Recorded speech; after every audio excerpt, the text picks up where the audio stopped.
தமிழகத்தில் நடத்தப்பட்ட ஓட்டர் நாம் தமிழர் கட்சி ஏன் இதுக்குள்ள வரல?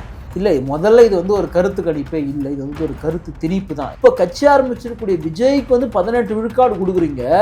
10 வருஷத்துக்கு மேலமாக தேர்தல் களத்தில் இருக்கக்கூடிய அண்ணன் சீமான் அவர்களுக்கு நீங்க எத்தனை இடமே கொடுக்கல இந்த மக்கள் ஒரு முதல்வர்கள். அப்போ இது எவ்வளோ ஒரு சீப்பான ஒரு கருத்து கணிப்புன்றதை முதல்ல தெரிஞ்சுக்கணும்.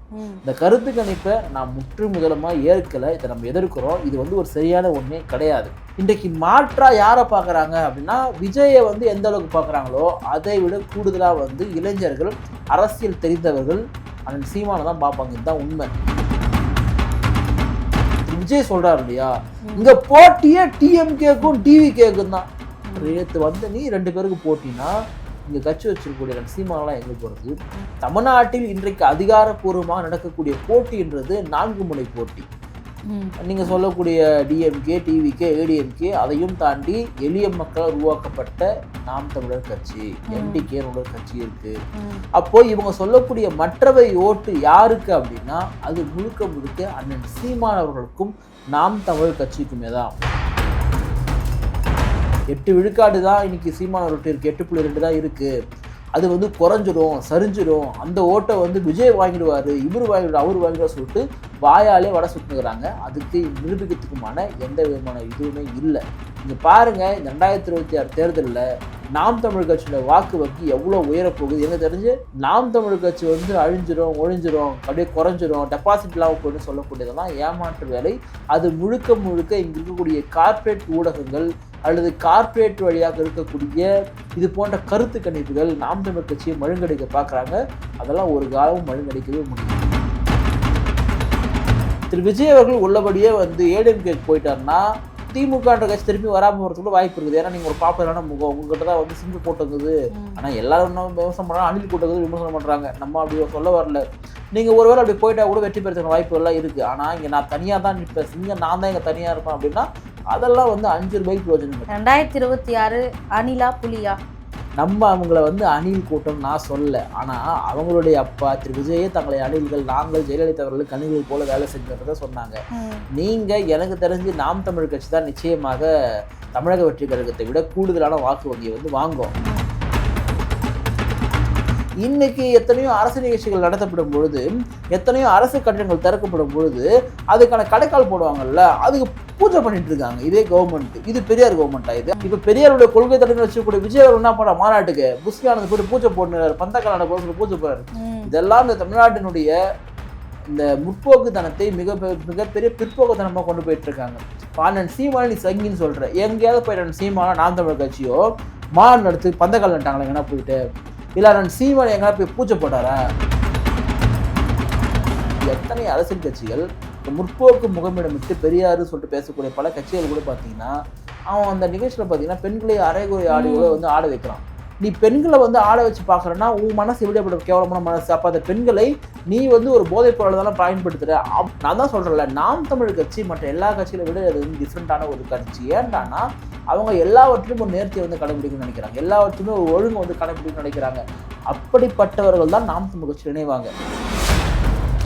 நிம்மதி ப்ராப்பர்ட்டி மேனேஜ்மெண்ட், உங்கள் பழைய வீட்டை புதிய வீடாக மாற்றலாம் வாங்க. வாய்ஸ் ஆஃப் தமிழ்நாடு பார்வையாளர்களுக்கு வணக்கம். இன்றைய சிறப்பு நேர்காணலில் நம்மோடு இணைந்திருப்பவர் வழக்கறிஞர் பிரதாப். வணக்கம். வணக்கம். தமிழகத்தில் நடத்தப்பட்ட ஓட்டர் கருத்து கணிப்புல முதலிடத்துல மு.க. ஸ்டாலின் அவங்க இருக்கிறாங்க. 2வது இடத்துல தாவேகாவினுடைய தலைவர் விஜய் அவர்கள் இருக்கிறாங்க. 3வது இடத்துல அதிமுகவினுடைய பொதுச் செயலாளர் எடப்பாடி பழனிசாமி இருக்கிறாங்க. நாம் தமிழர் கட்சி ஏன் இதுக்குள்ள வரல? இல்லை, முதல்ல இது வந்து ஒரு கருத்து கணிப்பே இல்லை, இது வந்து ஒரு கருத்து திணிப்பு தான். ஏண்டானா தமிழ்நாட்டின் முதலமைச்சர் மு.க. ஸ்டாலின் மக்கள் விரும்பும் முதலமைச்சர் முதலிடத்துல இருக்காராம். ஆனா இப்பதான் கட்சி ஆரம்பிச்ச விஜய் அவர்கள் 2வது இடத்துல இருக்காங்களாம். ஆனா எதிர்கட்சி தலைவர் எடப்பாடி பழனிசாமி 3வது இடத்துல இருக்காங்களாம். இதுவே முதல்ல வந்து என்னால ஏத்துக்க முடியல.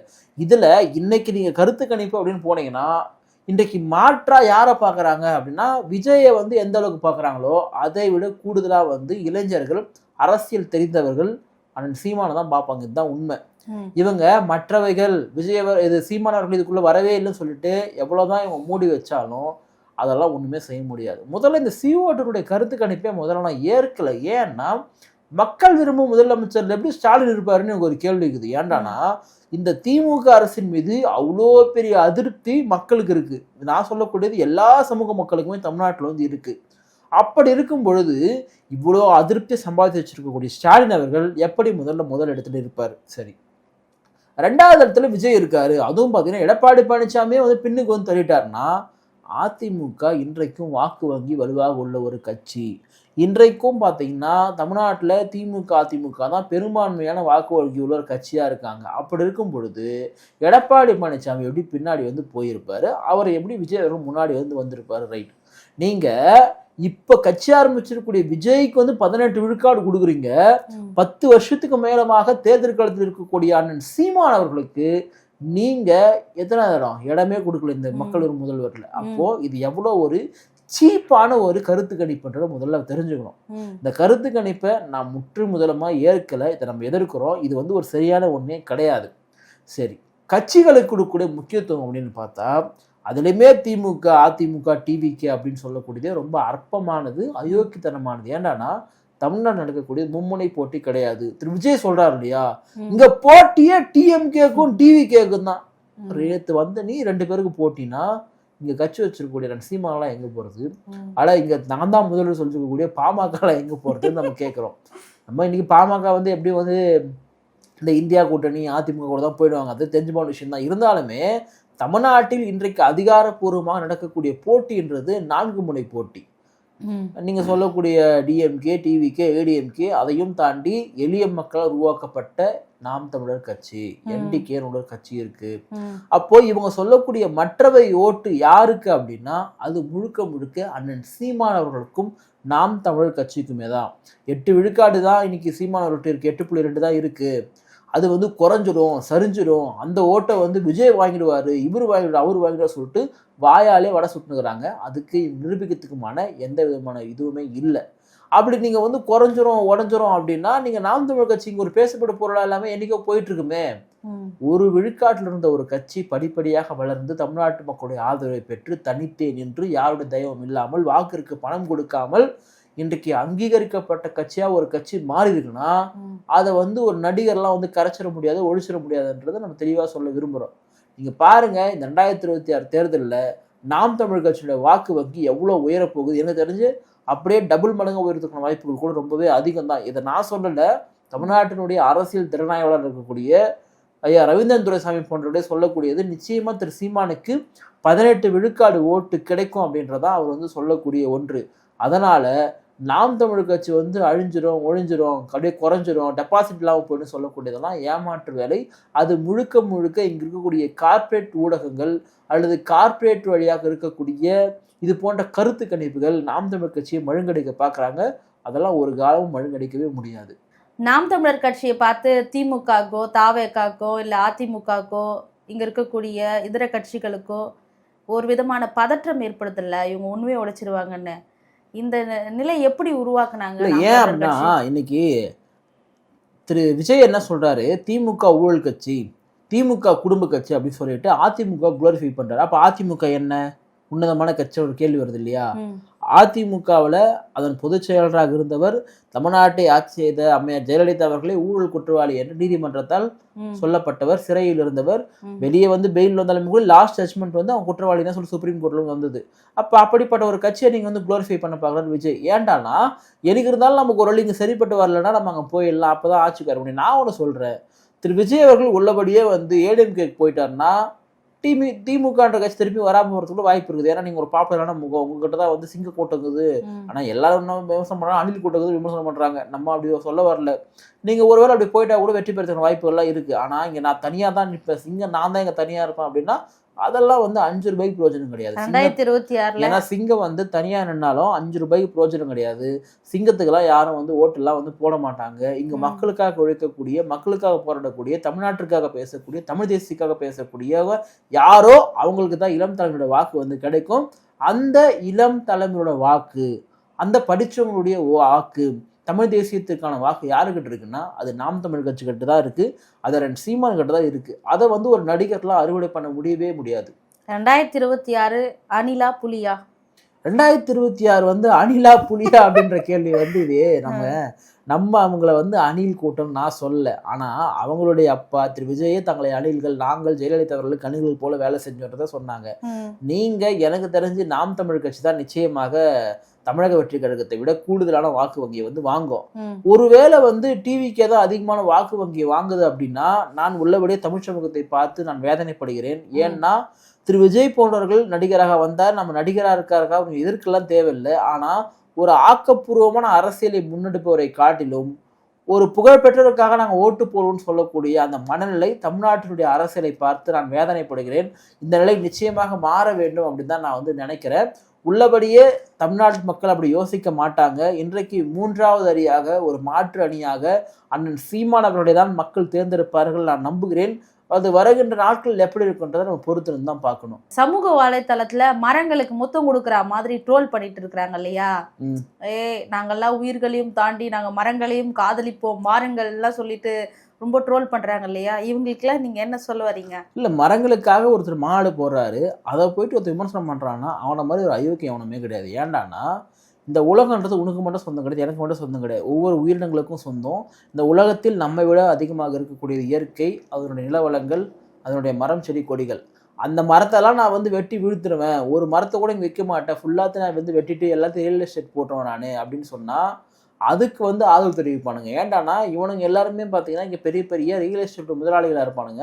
அவனுக்கு கீழே வாங்கி சாப்பிட்ற ஒருத்தவங்களாக தான் இருப்பானுங்க. இவனுங்க தான் வந்து இதெல்லாம் வந்து எதிர்ப்பானுங்க. ஏன்னா இன்னைக்கு இயற்கையை காப்பாற்ற வேண்டிய தேவை அப்படின்றது ரொம்ப அதிகமாக இருக்கின்றது. இன்றைக்கு மரங்களே இல்லைன்னா நம்மளால் எப்படி உயிர் வாழ முடியும்? ஒரு முழுமையாக ஒரு வளர்ந்த ஒரு மரம் 10 மனிதர்களுக்கான சுவாச காற்றை வந்து கொடுக்குது, ஆக்சிஜனை வந்து கொடுக்குது. அப்படிப்பட்ட ஒரு மகத்துவம் உள்ள ஒரு மரங்களை வந்து வெட்டிடுறீங்க, அவனை எவனும் கேட்க மாட்டீங்க. அந்த மரங்களை நட வேண்டும், மரங்களுக்காக நாம் வந்து பேச வேண்டும், மரங்கள் நடப்பது அதிகமாக ஊக்கப்படுத்த வேண்டும். ஈவன் நாம் தமிழ் கட்சியில பண்ணை விதைப்பதை பார்த்தீங்கன்னா ஒரு திட்டமாகவே வச்சிருக்காங்க. அப்படி இந்த நாட்டையும் இந்த நாட்டினுடைய மண் வளத்தையும் இயற்கை வளத்தையும் நேசிக்கக்கூடிய ஒரு மனிதனுக்கு வந்து நீங்க இப்படி ட்ரோல் பண்றதெல்லாம் வந்து அது இழிவு, அது அசிங்கம். நீ ட்ரோல் பண்றியா, அவர் அரசியல் விமர்சனம் பண்ணு, அவர் கருத்து விமர்சனம் பண்ண, அது அப்பாற்பட்ட விஷயம். ஆனால் தமிழ்நாட்டிற்காக தமிழர்களுக்காக மாநாடு போடக்கூடிய ஒருத்தரை நீங்கள் விமர்சனம் பண்ணுறதா ரொம்ப மோசமான ஒரு செயல். நான் என்ன சொல்கிறேன், நீ விமர்சனம் பண்ணி தான் சாதிச்சிட்ட. நீ நாம் தமிழர் கட்சி தொடர்ந்து விமர்சனம் பண்ணிட்டு தான் இருக்க. அந்த நாம் தமிழர் கட்சி படிப்படியாக வளர்ந்துட்டு தான் வருது. ஆனால் நீ என்ன பண்ணுற, அங்கே வந்து அவங்க கொடுக்கக்கூடிய 200 ரூபாய்க்கு 2 ரூபாய்க்கு தான் வேலை செஞ்சுட்டு இருக்க தவிர உன்னால் எதுவுமே பண்ண முடியல. நீ சீமான விமர்சனம் பண்ணணும்னா ஆக்கப்பூர்வம் விமர்சனம் பண்ணு. மாடுகளுக்காக மாடு நடந்தான்னு கேட்குற. இன்றைக்கு மாடுகள் அப்படின்றதும் குறிப்பாக இந்த பால் உற்பத்தின்றது உலகில் எவ்வளோ பெரிய சந்தை பொருளாதாரத்தை எல்லாருக்குமே தெரிஞ்சது. அப்போது நீ அதை விமர்சனம் பண்ணு. நீ வந்து பிஜேபி மாட்டை பாதுகாக்கணும்னு சொல்கிறதும் அண்ணன் சீமான் மாட்டை பாதுகாக்கணும்னு சொல்கிறது ஒன்றா? அவன் மாட்டுக்கறி சாப்பிடாரான்னு சொல்கிறேன். அண்ணன் சீமான் என்ன சொல்கிறாரு, டேய் டயர்டாகுதா ஒரு 1/2 கிலோ மாட்டுக்கறி அடிச்சு சாப்பிட்றான்றாரு. அப்போது நீ அண்ணன் சீமானையும் பிஜேபி நீ ஒரே தட்டில் வைக்கிறேன்னா நீ எவ்வளோ ஒரு கேவலமான எவ்வளோ ஒரு முட்டாள் நீ. உன் ஆட்சி காலத்தில் திமுகவுடைய ஆட்சி காலத்தில் ஆவடியில் வந்து நிலம் ஒதுக்க போகிறேன், 10,000 கோடியில் நான் வந்து மாடுகளுக்கு வந்து பராமரிக்க போகிறேன், காப்பாற்ற போகிறேன், கோசாலை பண்ண போகிறேன், ஏதோ திட்டங்கள்லாம் கொண்டு வந்தாங்க. அப்பா இந்த திட்டங்களை நீங்கள் என்ன கைவிட்டாங்களா என்னன்றது அப்பாற்பட்ட விஷயம். அப்படிப்பட்ட நீங்கள்லாம் இந்த திராவிட மாடல் ஆச்சு ஆன்மீக மாடல்னு சொல்கிறீங்க, அதெல்லாம் விமர்சனம் பண்ண மாட்டீங்க. இன்றைக்கி எத்தனையோ அரசு நிகழ்ச்சிகள் நடத்தப்படும் பொழுது, எத்தனையோ அரசு கட்டிடங்கள் திறக்கப்படும் பொழுது அதுக்கான கடைக்கால் போடுவாங்கல்ல, அதுக்கு பூஜை பண்ணிட்டு இருக்காங்க. இதே கவர்மெண்ட், இது பெரியார் கவர்மெண்ட்டா, இது அதை விமர்சனம் பண்றியா நீ? இது பெரியார் கவர்மெண்ட்டா இருந்தா நீ அதை விமர்சனம் பண்றோம். ஏடா மூட நம்பிக்கை இல்லடா உங்களுக்கு? எங்கேயாவது போயிட்டு இந்த மாதிரிலாம் பண்றோமேடா, இது வந்து அசிங்கமானு கேட்கணும், அதெல்லாம் விமர்சனம் பண்ண மாட்டான். இப்ப பெரியாருடைய கொள்கை தடவை வச்சுக்கூடிய விஜய் அவர்கள் என்ன பண்ண மாநாட்டுக்கு புஷ்யானது போயிட்டு பூஜை போட்டுறாரு, பந்தக்கால போக சொல்லி பூஜை போறாரு. இதெல்லாம் இந்த தமிழ்நாட்டினுடைய இந்த முற்போக்குத்தனத்தை மிகப்பெரிய பிற்போக்குத்தனமாக கொண்டு போயிட்டு இருக்காங்க. அண்ணன் சீமான் நீ சங்கின்னு சொல்ற, எங்கேயாவது போயிட்டு அண்ணன் சீமானா நாம் தமிழர் கட்சியோ மாடு நடத்து பந்தக்கால் நட்டாங்களா எங்கன்னா போயிட்டு, இல்லை அண்ணன் சீமான் எங்கன்னா போய் பூஜை போட்டாரா, இல்லை அண்ணன் சீமான் போயிட்டு எங்கன்னா போய் மடாலயம் கட்ட போறேன், எங்கன்னா மாடுகளுக்கு கோசாலை கட்ட போறேன்னு சொன்னாரா? அவரு ஒரு முற்போக்கான ஒரு அரசியல், இயற்கையை காப்பாற்றவன், தமிழ்நாட்டை காப்பாற்றவன், தமிழ் மண்வளத்தை காப்பாற்ற வேண்டுறதுக்காக அவர் அரசியல் பண்ணிட்டு இருக்காரு. அவரை போயிட்டு நீ சங்கி பிஜேபி அறிவியலுக்கு பின்புறமாக கொண்டு போற சொல்றாரு, அயோக்கியத்தனமான ஸ்டேட்மெண்ட். அவரு எங்கேயாவது ஒன்று படிக்காத சொன்னாரா? போய் மாடு மீன் சொன்னாரா? படிக்கிறவன் படிடா, மாடு வச்சுட்டு இருக்கோம், அதில் சந்தை பொருளாதாரத்தை ஏற்படுத்துறா. ஆனால் நம்ம என்ன சொல்றோம்னா, இதான் சீமானோட ஸ்டேட்மெண்ட் நான் நம்புறேன். ஒரு மாடு மேய்க்கிறவுடைய பையன் ஒரு அரசு அதிகாரத்துக்கு போகணும், அதுதான் சீமானும் விரும்புவார். ஒரு அதிகாரத்தில் போய் உட்காரணும், அவன் தான் இந்த நாட்டை ஆள வேணும் அப்படின்றதான் சீமானோடு நம்புவார். அவர் அப்படிதான் சொல்லுவார். ஆனால் இவனுங்க அவருக்கு எதிராக கிரிட்டிசைஸ் பண்றானுங்க. இது ரொம்ப கேவலமான கிரிட்டிசைஸ். எல்லா கட்சிகளும் நடத்தக்கூடிய மாநாட்டு கூட்டங்களை பார்க்குறோம். சேர் உட்பட நான் இது வரைக்கும் நாம் தமிழர் கட்சியினுடைய மீட்டிங்ல பார்த்ததுல வரைக்கும் நிர்வாகிகள் அந்த வந்திருக்கக்கூடிய உறுப்பினர்கள் கூட சேரை வைத்து ஒன்னா போட்டு வைக்கிறதுல இருந்து ஒரே ஒரு குப்பை கூட அங்க கிடையாது. ஒரு நிகழ்ச்சியை தொடங்கும் பொழுது கலை நிகழ்ச்சிகளுக்கு முக்கியத்துவம் கொடுக்குறாங்க. தமிழ்நாட்டினுடைய பாரம்பரியமான கலை நிகழ்ச்சிகளுக்கு மற்ற எந்த கட்சியிலுமே அது கிடையாது. குறிப்பா திமுக பெண்களை ஆடை குறைவா வச்சு டான்ஸ் ஆட வைக்கிறாங்க. இன்னும் சில இதர கட்சிகள் அந்த வேலையை பார்க்குறாங்க. இப்போ நாம் தமிழர் மீது இளைஞர்களுக்கு இதெல்லாம் ஒரு நாம் தமிழர் கட்சி பொறுத்த வரைக்கும் மாநாடு போட்டாலும் சரி, கூட்டம் நடத்தினாலும் சரி, அதில் ஒரு ஒழுங்கு இருக்கும், ஒரு கட்டுப்பாடு இருக்கும். நீங்கள் சொன்ன மாதிரி இப்போ டிவிக்கு மாநாடு நடத்துகிறானுங்க, ஒட்டுமொத்த டிவியுமே ஒட்டுமொத்த சேரையுமே பார்த்தீங்கன்னா அடிச்சு நொறுக்கிடுறானுங்க. அப்போ யார் சேர் கொடுப்பா? இவங்க என்ன சொல்கிறாங்கன்னா, திமுக எங்களுக்கு சேர் கொடுக்க மாட்டுது, இவங்க தான் எங்களுக்கு தடை போகிறாங்கன்னு சொல்கிறான். அவன் அப்படிக்காக சேர் தரல, உனக்கு சேர் கொடுத்தா நீ அடிச்சு நொறுக்கிறன்றதுக்காக சேர் போட்டு உட்காரத்துக்கு ஆள் இல்ல, சேர் போட்டு வச்சிருக்கல. அது அப்பாற்பட்ட விஷயம். இதுக்குள்ள வரணும்னா நாம் தமிழர் கட்சி என்ன பண்றாங்கன்னா, இந்த மாதிரி நிகழ்ச்சிகள் நடக்கும் பொழுது இவங்களே நாற்காலியில ஒழுங்குபடுத்திட்டு போவாங்க. ஈவன் பல நிகழ்ச்சிகளை நீங்க நெகிழியே பயன்படுத்த மாட்டாங்க. இப்ப மரங்களின் மேல திருத்தல் நடந்துச்சுல்ல, நான் திருத்தணி நடந்தாலும் நான் போயிட்டு வந்தேன், உள்ள போயிட்டு வந்தேன். என்ன நடக்கு சொல்ல, அண்ணன் மன்னங்களா இருந்தாங்க, நான் போயிட்டு வந்தேன். நானு வாட்டர் கேன் கூட உள்ள அலோடு கிடையாது, வெளியே வச்சுட்டு போயிடணும். ஏன்னா உங்களுக்கு அங்கேயே தண்ணி தருவாங்க, அங்கேயே பாத்தீங்கன்னா அங்கேயே உங்களுக்கு தண்ணி வச்சிருக்காங்க. ஏன்னா அந்த அளவுக்கு நம்ம ஒரு காடு போன்ற ஒரு பகுதியை நம்ம பயன்படுத்துறோம்னா அந்த இடத்த மாசுபடுத்தக்கூடாதுன்றதுல அவ்வளோ ஒரு பொறுப்பு மிக்கவர்களாக நாம் தமிழர் கட்சி இருக்கிறாங்க. ஆனால் அவங்கள போய் சங்கின்றான், இயற்கைக்கு எதிரானலாம் பேசிட்டு இருக்கானுங்க. இப்போ நீங்கள் இதுக்கு வாங்க, நீங்கள் சொன்ன மாதிரி ஒரு மாநாடை ஒழுங்குபடுத்தா இருக்கட்டும், தமிழ்நாட்டினுடைய கலை நிகழ்ச்சியாக இருக்கட்டும், இன்னைக்கு எத்தனை அரசியல் கட்சிகள் இங்கே முற்போக்கு முகமிடமிட்டு பெரியாரு சொல்லிட்டு பேசக்கூடிய பல கட்சிகள் கூட பார்த்தீங்கன்னா, அவன் அந்த நிகழ்ச்சியில் பார்த்தீங்கன்னா பெண்களை அரைகுறை ஆடையோட ஆட வைக்கிறான். ஏன்னா ஆண்கள் அரைகுறை ஆடையோட ஆட வச்சானா பார்ப்பானா?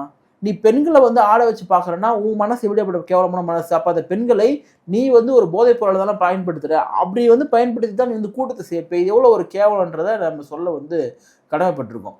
குறிப்பாக நாம் தமிழ் கட்சியினுடைய நிகழ்ச்சிகளாக இருந்தாலும் சரி, மாநாடு இருந்தாலுமே சரி, அது தமிழுக்காகவும் தமிழர்களுக்காகவும் தான் நடக்கும். ஈவன் அவங்க ஒரு சில உறுதிமொழிகள்லாம் நான் அப்போ தான் முதல் முறையாக பார்க்குறேன்.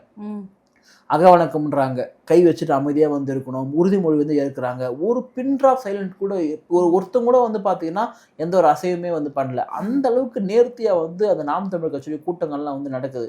ஆனால் இங்கே அப்படிலாம் கிடையவே கிடையாது. சாப்பாடு கட்சிப்பானுங்க, சோறு எங்கே போனாலும் அங்கே ஓட்டுருவாங்க. அந்த மாதிரி இவங்க கூட்டத்தில் வச்சுருக்காங்க. நான் தான் சொல்கிறேன்ல, நாம் தமிழ் கட்சி மற்ற எல்லா கட்சிகளை விட அது டிஃப்ரெண்ட்டான ஒரு கட்சி. ஏன்டானா அவங்க எல்லாவற்றிலும் ஒரு நேர்த்தியை கடைபிடிக்கணும்னு நினைக்கிறாங்க, எல்லாவற்றுமே ஒரு ஒழுங்கு கடைபிடிக்கணும்னு நினைக்கிறாங்க. அப்படிப்பட்டவர்கள் தான் நாம் தமிழ் கட்சியில் இணைவாங்க. நாம் தமிழ் கட்சியில போய் சேர்ந்தா நாளைக்கு எவனும் எம்எல்ஏ ஆக முடியாது எல்லாருக்குமே தெரியும், நாளைக்கு எம்பி ஆக முடியாது தெரியும். ஆனா இருந்தாலும் அந்த போராட்டம் ஏன் பண்றாங்க, ஏன் மக்களுக்காக நிற்கிறாங்க? நான் தோத்து போனா கூட இந்த தத்துவத்தை தாங்கி வேற ஒருத்தன் நிற்பான், அன்னைக்கு அது சார்ந்து ஜெயிக்கும் அப்படின்றதான் சீமானவர்களும் சொல்லக்கூடியது. அதனால நாம் தமிழ் கட்சி நிர்வாகிகளும் சரி, அதை ஆதரிக்க கூட்டமும் சரி, இங்க இருக்கக்கூடிய பணத்திற்காகவோ இல்லை வெறும் ஒரு அரசியல் மோகத்திற்காக இருக்கக்கூடிய ஒரு கூட்டம் கிடையாது. அது உள்ளபடியே இந்த தமிழ்நாட்டையும் தமிழ் தேசியத்தையும் தமிழருடைய நிலவளத்தையும் நேசிக்கக்கூடிய கூட்டம் தான் நாம் தமிழ் கட்சியினுடைய கூட்டம் அப்படின்னு நம்ம சொல்ல விரும்புகிறோம். ஈவன் அவங்க சொல்வது போல அது ஒரு புலிப்படையாக தான் நம்ம பார்க்குறோம். இப்போ மக்கள் நான் சீமான் அவர்களை எப்படி பார்க்குறாங்க அப்படின்னு ஒரு காணொலியில் நான் பார்த்தேன். தூய்மை பணியாளர்களுடைய பிரச்சனையில் போலீஸ் ஒரு நபரை அடிக்கிறாங்க, டக்குன்னு அண்ணன் வந்துட்டார், சீமான் ஓடுறாங்க, ஓடிடுறாங்க. இந்த காணொலியை நான் பார்க்கும்போது மக்கள் உண்மையிலே இந்த 2026 தேர்தலில் சீமான் அவர்களுக்கு ஒரு நல்ல ஒரு இடத்தை தக்க வச்சு கொடுப்பாங்க அப்படின்ற மாதிரி. உள்ளபடியே நாம் தமிழ் கட்சி 2026 தேர்தலில் அதிகப்படியான வாக்குகளை வாங்கும். இப்போ இருக்கக்கூடிய சதவீதத்தை விட இன்னும் அதிகமான சதவீதத்தை வாங்கும். அந்த தூய்மை பணியாளர் இறந்தப்ப நான் சீமான் போறாரு, அங்கே இவரெல்லாம் என்ன சொல்லி அழறாங்க, ஆனால் எங்களுக்காக நீங்க பேசுங்கண்ணே, நீங்க நல்லா பேசுன்னு தெரியும் எங்களுக்காக நீங்க தானே பேசணும்னு சொல்லி அழறாங்க. சீமான் நாம அதுதானே வந்திருக்கிறேன், உங்களுக்காக நான் பேசுறேன்னு சொல்றாரு. இன்றைக்கு குறிப்பாக வெளிமலை மக்கள் மத்தியிலும் ஒடுக்கப்பட்ட மக்கள் மத்தியிலும் அண்ணன் சீமான் ஒரு நம்பிக்கைக்குரிய ஒரு நபராக மாறி வந்துட்டு இருக்காரு. ஏன்னா இன்னைக்கு அண்ணன் சீமான் தூய்மை பணியாளர்களுக்கு எதிரானவர், இன்னும் சொல்ல போனா அறுதி சமூக மக்களுக்கு எதிரானவர் அப்படின்லாம் சொல்லிட்டு இருந்தாங்க. ஆனால் அந்த சமூக மக்கள் பெரும்பான்மை இருக்கக்கூடிய அந்த தொழிலில் ஒரு பாதிப்பு என்று சொன்னால், அந்த மக்களுக்கு ஒரு பிரச்சனை என்று சொன்னால் சீமான் தான் களத்தில் நிற்கிறாரு. இன்றைக்கு நிறைய ஒடுக்கப்பட்ட மக்களுக்கான பிரச்சனை அவர் தான் முன்னிலைப்படுத்துறாரு. பஞ்சமலை மீட்கிறதுக்காக போராட்டம் பண்றாரு, நிறைய விஷயங்களை பண்ணிட்டு இருக்காரு. அப்போ தமிழ்நாட்டினுடைய எல்லா தரப்பு மக்களுடைய ஆதரவுகள் நம்ம வாங்கணும். இன்றைக்கு யாருக்கு பாதிப்பு இருக்கோ அந்த மக்களுடைய குரலாக நம்ம நிற்கணும் அப்படின்றத உறுதியா இருக்காரு. விளிமலை மக்களுடைய வாக்குகள் இன்றைக்கு சீமானவர்களுக்கு கணிசமாக உயர்ந்து கொண்டே வருகிறது என்பது ஒரு நிதர்சனமான உண்மை.